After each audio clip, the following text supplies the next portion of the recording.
බද්ධ විතාන සර් කියන්නේ ළමයි මේ අවුරුදු ගාණක් හිටපු කෙමිස්ට්‍රි නම් කෙමිස්ට්‍රි කියලා බ්‍රෑන්ඩ් එකක් හදපු ගුරුවරයෙක්. මම මේ ළඟදී මේ මං ගියා පෞද්ගලික වැඩකට බද්ධ විතාන සර් හම්බෙන්න කෝල් එකක් දීලා සර් මම පොඩ්ඩක් කතා කරන්න මං එන්නම් කියලා. එතනදී පළවෙනි දාට මට බද්ධ විතාන සර් හම්බුනේ. මට නුගේගොඩ සියෝකෙම එකක් ඇතුළට එන්න කියලා.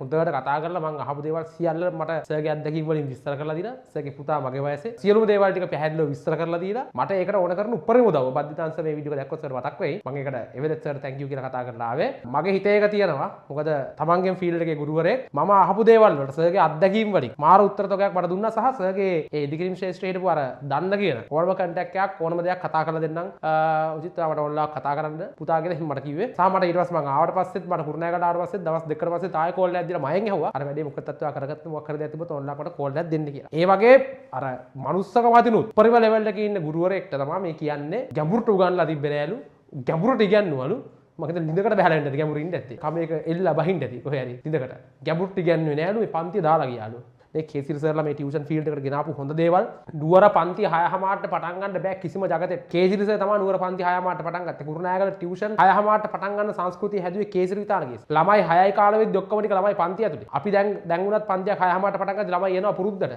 අයියලා අක්කලා ගිය පුරුද්දට ළමයි එනවා ඒ කල්චර්ස් අපට හදලා දුන්නේ මේකේ කේසිරි සර්ලා ඉන්න මේ වගේ මේ ගෑනු භාග හිටියා නම් මේ කියන්න බෑ සමහරට වෙස්වලාම ඉන්නත් දන්නේ නැද්ද මෙහෙම ගෑනු භාග වැඩ කරන්නේ නැහැ නැත්තම් මේ අර ශේෂ්ත්‍ර හිටපු ගුරුවරු මේ එයත් එක්ක බැරි වුණා තරම් කරන්න ඩයල් එකක් මේ මාර පට්ට රදර්ෆර්ඩ්ගේ පුතා තරම් කරන්න බැරි වෙන්න එයා හිටියා අර ගුරුවරු ටික ගියාට පස්සේ ස්වෙච්චාවෙන් ගියේ පන්ති කරේ නෑ ගියා කේසි සර් ගියා මට මහන්සි මේ මට දැන් ටිකක් විවේකයෙන් ඉන්න ඕනේ කියලා බද්දන්ස කොවිඩ් වලින් පස්සේ ආවේ නෑ බද්දන්ස ඔන්ලයින් කරන්න ගත්තා. ඒතර ඒගොල්ලෝ එහෙම නවත්තේ පන්ති. අපි මේක ඉතිහාසය දන්න මිනිස්සු. ඒතර එහෙම කාටද කියන්න අයිතියක් තියෙන්නේ. මම තමයි අපොර. අපි ආවට පස්සේ දීලා යන්න උනානේ. අපි එන්න කලින් ඔයා ඉතින් හිටියා කවුරුත් දෙතේ හින්දා. අපි ආවට පස්සේ ගියා. එච්චරයි. ඔයාට විතරයි මම මේ කියන්නේ. අනිත් ගුරුවරුන්ට කියන්නේ නැහැ. තව ඉන්නවා නුවර ගුරුවරු. හොඳ කෙමිස්ට්‍රි ගුරුවරු ඉන්නවා. කුරුණෑගල ඉන්නවා. නිරන්තර කයියා ඉන්නවා. ආ වචනයක්වත් කියලා දෙනවා. කවදාවත් වචනයක්. අහන්න කතා කරලා.